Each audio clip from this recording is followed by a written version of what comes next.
आप सभी का हिस्ट्री हिंदी पॉइंट चैनल पर हार्दिक स्वागत एवं अभिनंदन। देखिए, हम लोग हिंदी में आज कक्षा 12 यूपी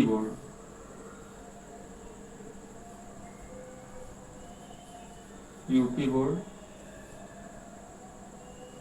विषय हिंदी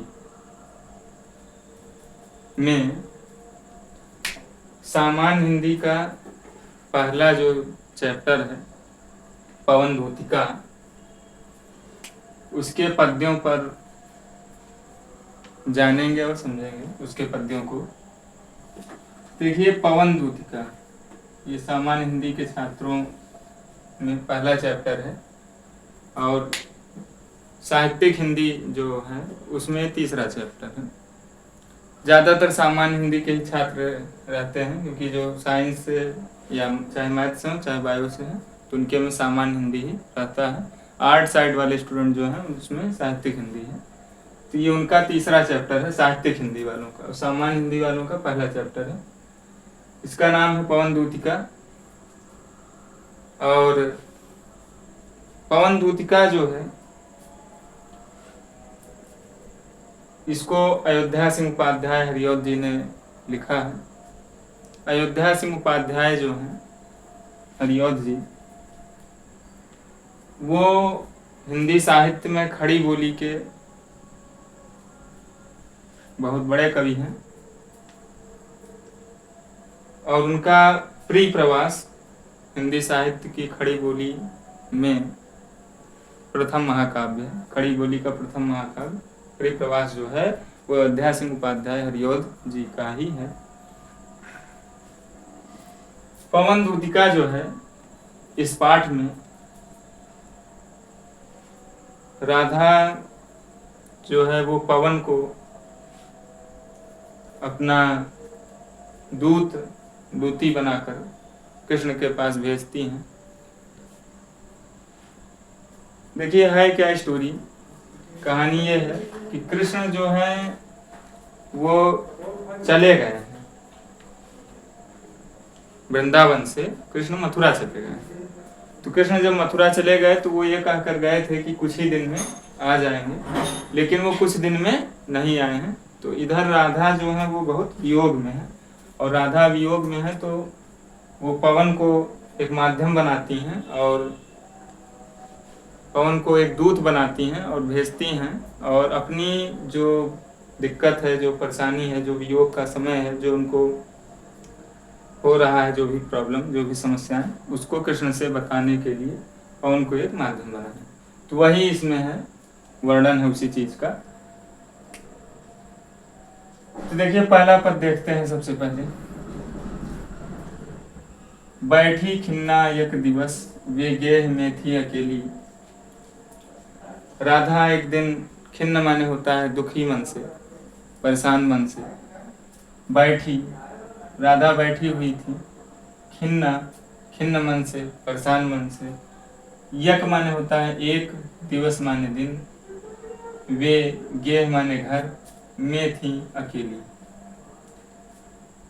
एक दिन राधा खिन्न या दुखी मन से बैठी हुई थी गेह में, अपने घर में राधा खिन्न मन से, दुखी मन से बैठी हुई थी। आके आंसू दृग युगल में थे धरा को भिगोते।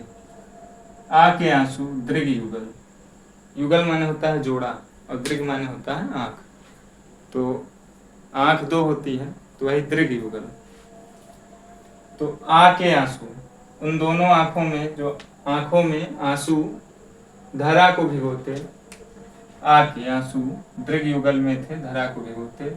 जो उनके आंखों में आंसू आ रहे थे वे आंसू धरा को माने धरती को, जमीन को क्या कर रहे थे, भिगो रहे थे, अर्थात वह बहुत दुख में थे।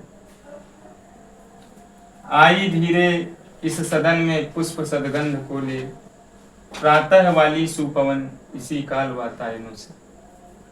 आई धीरे, धीरे से आई, सदन माने होता है घर में। आई धीरे इस सदन में पुष्प सदगंध को ले, सदगंध अच्छी गंध, अच्छी महक, पुष्प सदगंध, पुष्प से भरा हुआ अच्छी महक को ले करके, प्रातः वाली सुपवन, इसी काल वातायनों से, वातायन माने होता है खिड़की या झरोखा, प्रातः वाली सुंदर पवन, प्रातः वाली सुंदर पवन, इन्हीं काल वाता, इसी काल वातायनों से, इसी खिड़की से आई धीरे से इस सदन में, उस घर में आई और पुष्प सदगंध गुरु, अच्छी सुगंध, अच्छी महक को लेकर के पवन जो है आई खिड़की के माध्यम से राधा के पास। संतापों को विपुल बढ़ता देख के दुखता हो, संतापों को, कष्टों को विपुल बढ़ता देख के दुखता हो, दुखता यहाँ राधा के लिए प्रयोग हुआ है। कष्टों को तेजी से बढ़ता हुआ, विपुल बढ़ता देख, तेजी से बढ़ता देख के दुखता हो राधा, धीरे बोली सदुख, धीरे से बोली सदुख, दुख के साथ बोली, उससे श्रीमती राधिका यूं, श्रीमती राधिका बोली, किसको बोली? हवा को, वायु को। तो दुख के साथ धीरे से श्रीमती राधिका बोली, संतापों को विपुल बढ़ता देखकर, अपने दुखों को तेजी से बढ़ता हुआ देखकर दुखी राधा जो है दुख के साथ धीरे से बोली, पवन से कहती हैं, प्यारी प्रातः पवन इतना क्यों मुझे है सताती, कि हे प्यारी प्रातः पवन, हे सुबह की प्यारी प्रातः पवन, तू मुझे क्यों, इतना क्यों मुझे है सताती, तुम मुझे इतना क्यों परेशान कर रही हो, क्या तू भी है कलुषित हुई काल की क्रूरता से, क्या समय की क्रूरता के समान तुम भी जो है कलुषित हो गई हो, तुम भी क्रूर हो गई हो।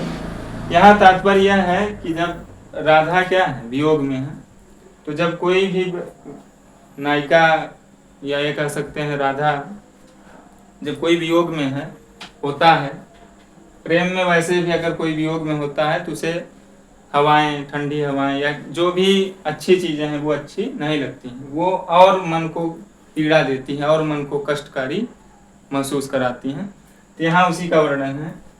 तो जो ठंडी पवन आ रही है, जो सुगंधित पवन आ रही है, वो भी राधा को अच्छी नहीं लग रही, वो भी राधा जी को अच्छी नहीं लग रही। क्यों अच्छी नहीं लग रही? इस वजह से नहीं अच्छी लग रही क्योंकि वो वियोग में है। तो वही कह रही हैं कि प्यारी प्रातः पवन इतना क्यों मुझे है सताती, की हे प्यारी प्रातः पवन तुम भी मुझे इतना क्यों सता रही हो, क्या तू भी है कलुषित हुई काल की क्रूरता से, क्या तुम भी, काल माने समय, समय की क्रूरता से तुम भी कलुषित हो गई हो। आगे देखिए तीसरा पद, मेरे प्यारे नव जलद से कंज से नेत्र वाले, मेरे प्यारे, जो मेरे प्यारे हैं, जो मेरे प्रिय हैं, वो कैसे हैं? अर्थात यहाँ पर राधा श्री कृष्ण के बारे में बता रही हैं कि मेरे प्यारे, जो मेरे प्रिय हैं, वे नव जलद से कंज से नेत्र वाले। नव जलद, जलद माने होता है बादल, जलद, जलद माने होता है बादल, और एक और शब्द है जलज, जलज माने होता है कमल। ये ध्यान रखिए। तो मेरे प्यारे, जो मेरे प्यारे श्री कृष्ण हैं, वे कैसे हैं? नव जलद से कंज नेत्र वाले, नए बादल के और कमल के समान नेत्र वाले हैं।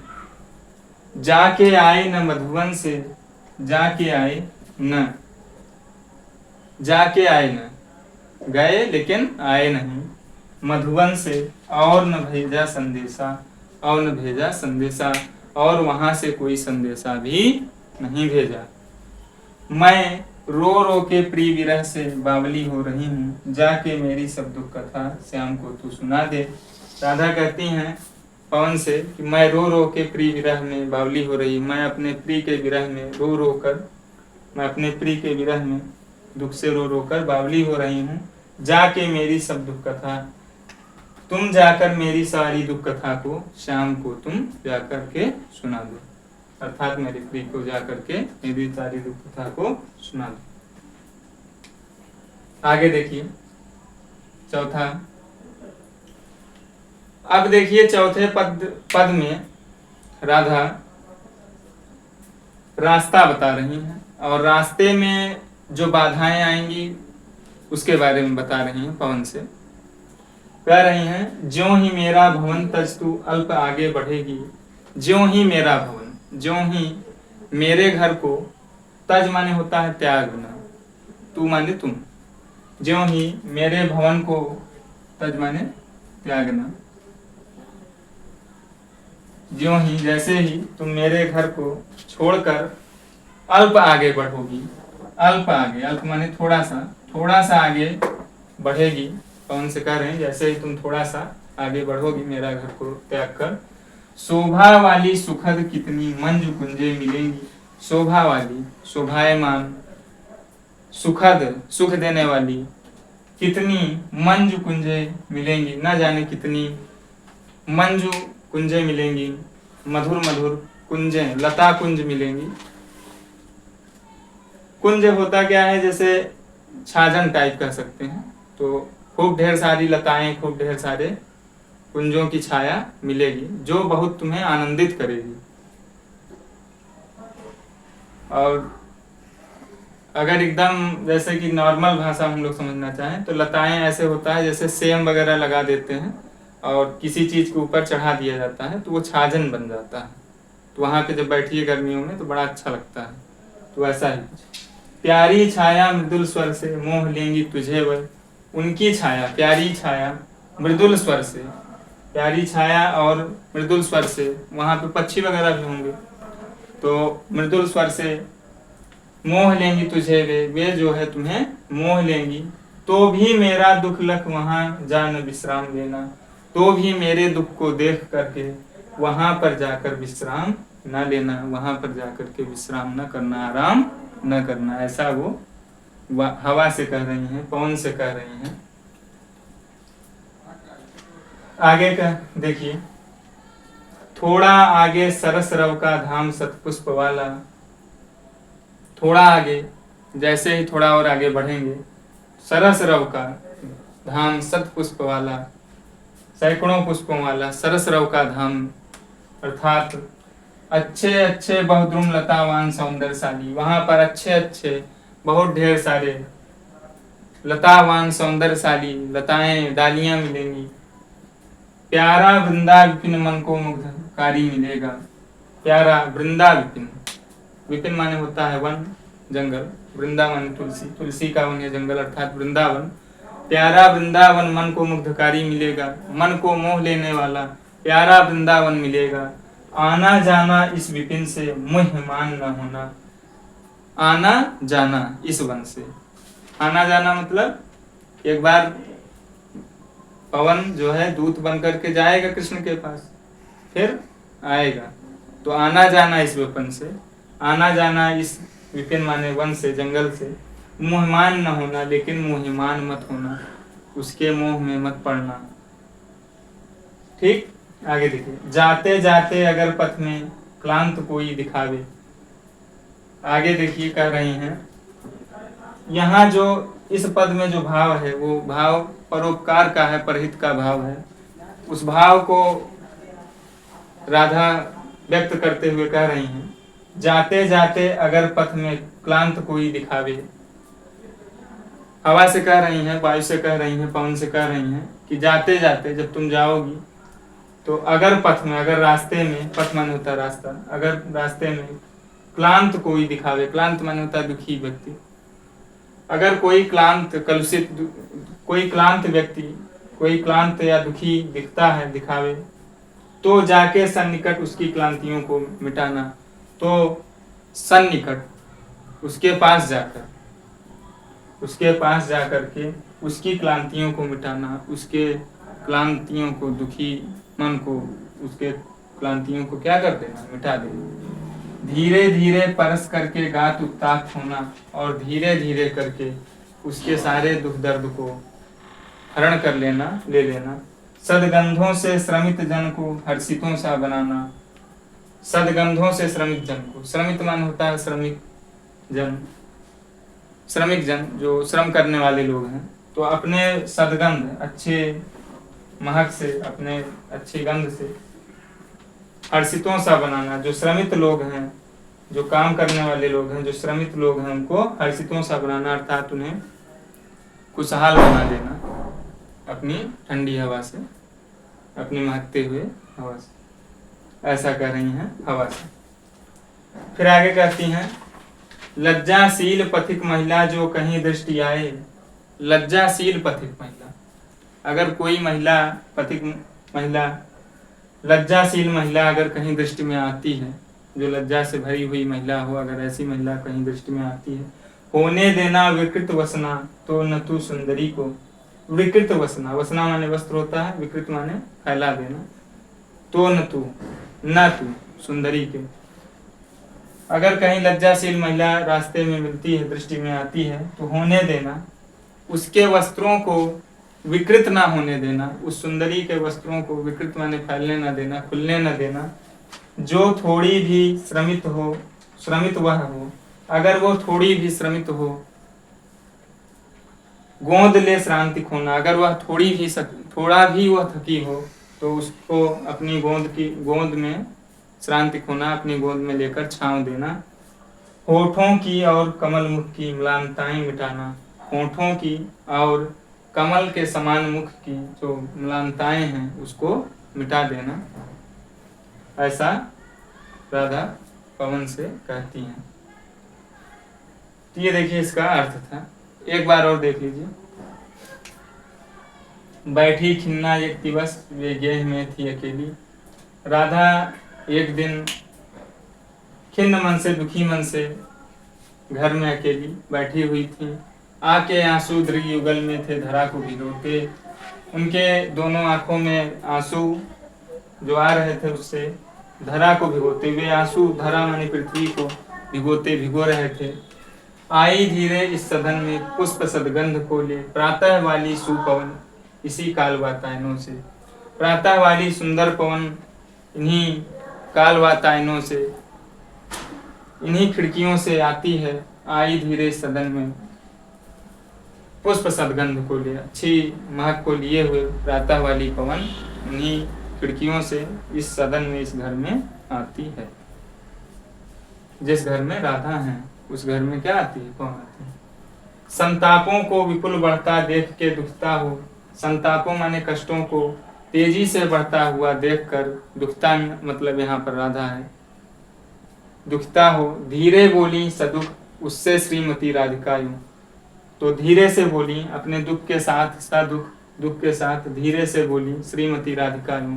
पवन से श्रीमती राधिका बोलती हैं, कहती हैं, प्यारी प्रातः पवन इतना क्यों मुझे है सताती, कि हे प्यारी प्रातः पवन, हे प्यारी सुबह की पवन, सुबह की हवा, प्रातः पवन, तुम मुझे इतना क्यों सता रही हो? क्या तू भी है कलुषित हुई काल की क्रूरता से? क्या तू भी कलुषित हो गई है काल की क्रूरता से, अर्थात समय की क्रूरता से? जिस प्रकार से मेरा समय अच्छा नहीं चल रहा है उसी प्रकार से क्या तू भी कलुषित हो गई है काल की क्रूरता से?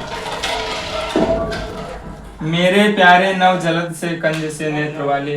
इस पद में राधा श्री कृष्ण का वर्णन करते हुए श्री कृष्ण की बारे में बता रही हैं, अपने प्रिय के बारे में बता रही हैं। कहती हैं कि मेरे प्यारे नव जलद से कंज से नेत्र वाले, जो मेरे प्यारे हैं वे नए बादल के समान और कमल के समान नेत्र वाले हैं। जाके आए न मधुबन से और न भेजा संदेशा। जाके आए न मधुबन से, मधुबन गए और वहां से आए नहीं, और न भेजा संदेशा, और कोई उन्होंने संदेशा नहीं भेजा है। मैं रो रो के प्रिय विरह से बावली हो रही हूँ। मैं अपने प्रिय के विरह में रो रो करके पागल सी हो रही हूँ। जाके मेरी सब दुख कथा श्याम को तो सुना दे। जा करके मेरी सारी दुख कथा तुम श्याम को सुना दो। फिर आगे कहती हैं, मार्ग बता रही, रास्ता बता रही हैं पवन को, हवा को, और उस रास्ते में क्या क्या बाधाएं आएंगी उससे भी अवगत करा रही हैं। और कहती हैं, ज्यों ही मेरा भवन तज तू अल्प आगे बढ़ेगी, जैसे ही मेरे घर को छोड़ करके तू थोड़ा सा आगे बढ़ेगी, शोभा वाली सुखद कितनी मंजु कुंजे मिलेंगी। शोभा वाली, शोभायमान, शोभा से परिपूर्ण न जाने कितनी मधुर मधुर कुंजे मिलेंगी, लताएं कुंजे मिलेंगी, प्यारी छाया मृदुल स्वर से मोह लेंगी तुझे वे अपनी प्यारी शीतल छाया से एवं पक्षियों के कोलाहल एवं मृदुल स्वरों से तुम्हें वो मोह लेंगी। तो भी मेरा दुख लख वहाँ जान विश्राम लेना, तो भी मेरे दुख को देख करके, लख माने देख करके, मेरे दुख को देख कर वहाँ पर जाकर विश्राम नहीं करना। फिर आगे कहते हैं, थोड़ा आगे सरसरव का धाम सतपुष्प वाला, थोड़ा ही आगे बढ़ने पर सरसरव का सत धाम मिलेगा, सतपुष्प वाला, सैकड़ों पुष्पों वाला, अच्छे अच्छे बहुद्रुम लतावान सौंदर्यशाली, वहाँ पर अच्छे अच्छे बहुत ढेर सारी द्रुम डालें, लताएं जो कि सौंदर्यशाली हैं वे मिलेंगी। प्यारा वृंदावन मन को मुग्धकारी मिलेगा, और प्यारा वृंदावन जो है वो मन को मुग्धकारी मिलेगा, मन को हरने वाला, मन को मोहने वाला मिलेगा। आना जाना इस विपिन से मोहिमान न होना, तुम आना भी और जाना भी, तुम जाना भी और आना भी, लेकिन इस विपिन से, इस वन से मोहिमान न होना, इस वन से मोहित न होना। जाते जाते अगर पथ में क्लांत कोई दिखावे, जाते जाते अगर रास्ते में कोई क्लांत या दुखी व्यक्ति दिखे तो जाके सन्निकट उसकी क्लांतियों को मिटाना, तो उसके पास जा करके उसकी क्लांतियों को, उसके थकान को, उसके कष्टों को मिटा देना। धीरे धीरे परस करके गात उत्ताप होना, और धीरे धीरे पास में जाकर उसके दुखों को धीरे धीरे खो देना, अर्थात उसके दुखों को खत्म कर देना। सदगंधों से श्रमित जन को हर्षितों सा बनाना, और अपने सदगंध से, अपने सुंदर महक से, सुंदर शीतल ठंडी छाया से या हवा से, सदगंध से श्रमित जन को, श्रमिक लोगों को, जो श्रमित लोग हैं, जो श्रम करने वाले लोग हैं, उनको हर्षितों सा बनाना, उनको एकदम प्रसन्न सा बना देना, हर्षितों सा बना देना। लज्जाशील पथिक महिला जो कहीं दृष्टि आए, अगर तुम्हें कहीं पर लज्जाशील पथिक महिला दृष्टि अगर आती है, दिखाई देती है, होने देना विकृत वसना, तो न तू सुंदरी को, तो सुंदरी को विकृत वसना न होने देना, अर्थात वस्त्रों को उसके उड़ने मत देना। हवा से कह रही हैं, उसके वस्त्रों को उड़ने मत देना। जो थोड़ी भी श्रमित वह हो, अगर वह थोड़ी भी श्रमित हो, थोड़ी भी दुखी हो, श्रमित मतलब थोड़ा भी थकी हो, अगर वह थोड़ी भी थकी हो तो गोंद ले श्रांति खोना, तो उसे गोंद में लेकर श्रांति खोना, उसके कष्टों को, उसके थकान को दूर करना। होठों की और कमल मुख की म्लानताएं मिटाना, नायिका है, सुंदरी है, तो उसके जो होंठ हैं और उसके कमल मुख, जो कमल के समान उसके मुख है और जो उसके होंठ हैं, उसमें उसकी म्लानताएं मिटाना, जो उसमें कह सकते हैं तो साफ करना, वही म्लानताएं, उसके जो मलिन मुख जो है उसका, उसके चेहरे को क्या कर देना, उसकी म्लानताओं को मिटा देना। ये इसका अर्थ हुआ।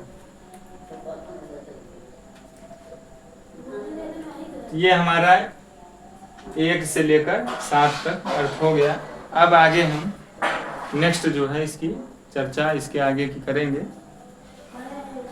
तो देखिए आता क्या है, पद आ जाएगा और 1-2 पद ऐसे रेखांकित रहता है, जैसे मान लीजिए यही है,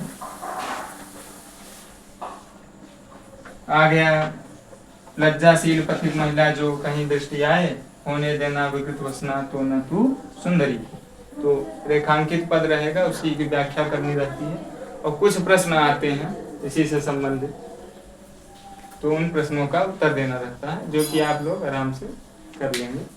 ये इसका जो है अर्थ था इन पदों का, जो आपके समझ में आ गया होगा। और जहाँ पर भी अगर कुछ दिक्कत हुआ हो तो उसे आप कमेंट बॉक्स में कमेंट कर सकते हैं, तो उसको जो भी मुझसे हो सकेगा मैं बताने का प्रयास करूँगा। एक बार थोड़ा इसको और देख लीजिए। लज्जाशील पथिक महिला जो कहीं दृष्टि आए, अगर कहीं पर लज्जाशील महिला आपकी दृष्टि में आती है, तुम्हें दिखाई देती है, हवा को कह रही हैं राधा, होने देना विकृत वसना, तो न तो सुंदरी को, तो सुंदरी के कपड़ों को विकृत उसके कपड़ों को उड़ने मत देना। जो थोड़ी भी श्रमित वह हो, अगर वह थोड़ी भी थकी हो तो उसे गोंद ले शांति खोना। उसको गोंद में ले करके, अर्थात उसको अपनी छाँव में ले करके उसके दुखों को, उसके थकान को मिटा देना। होठों की और कमल मुख की म्लानताएं मिटाना, और उसके होठों और कमल के समान जो मुख है उसकी म्लानताएं को मिटा देना, उसकी म्लानताओं को मिटा देना। यही इसका अर्थ था। तो आप सभी को बाय, फिर मिलेंगे। आप सभी स्वस्थ रहें और एकदम बढ़िया रहें।